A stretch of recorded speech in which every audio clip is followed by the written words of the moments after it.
Я хочу сделать маленькую видеопрезентацию для тех, кто не попал на сегодняшнее представление камина, работающего на гранулах. Вот вы видите сейчас,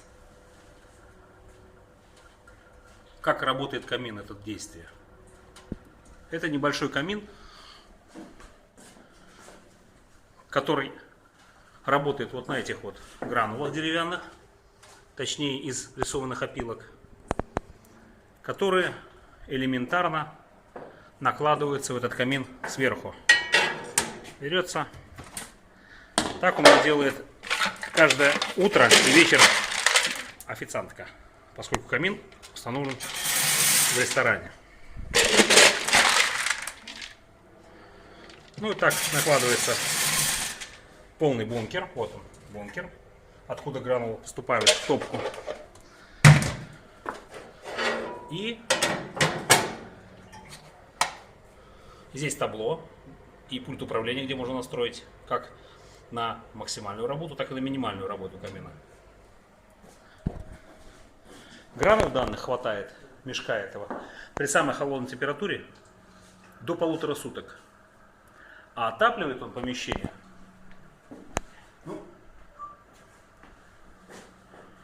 вот такой большой ресторан, во всяком случае для наших рамок, в том числе и кухню. Первый этаж. И посмотрите. Второй этаж этого ресторана также отапливается камином на гранулах. Значит, здесь порядка 50 квадратных метров первый этаж и 50 второй. Вот температура на градуснике. Видно, да? 19 градусов. Сегодня до презентации температура здесь была 16 градусов.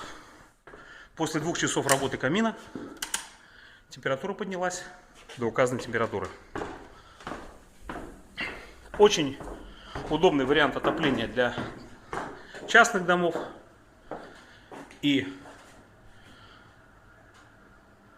предприятий, которые не имеют, малых предприятий. Шиномонтажка какая-нибудь даже, может быть. Сборочный цех какой-то, столярка и так далее. Очень удобно и практично. И эстетично, обращаю ваше внимание.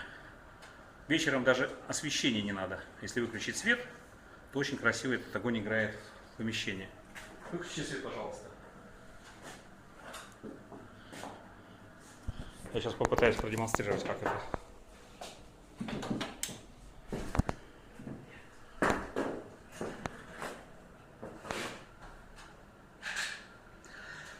Этот камин у нас работает уже год. Из практики работы затратная часть составила 90 евро в месяц на 100 квадратных метров.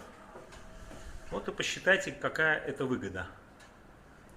Я сейчас вам покажу, что снаружи. Правда, сейчас темно уже. Снаружи торчит маленькая трубочка, из которой ни дымка, ни парка.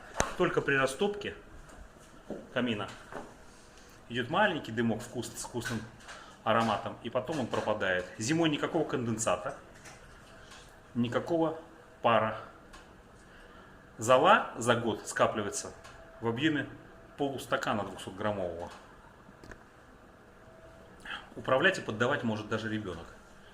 То есть поддавать — это в нашем случае накладывать гранулы. После того, как он сам выключается, если вдруг гранулы вы не посмотрели, они закончились, он останавливается, делает чистку и готов снова к работе. Чистить его нужно ну, я думаю, 2 раза в неделю, раз в 2 недели, то есть 2 раза, 3 раза в месяц. Чистите и все.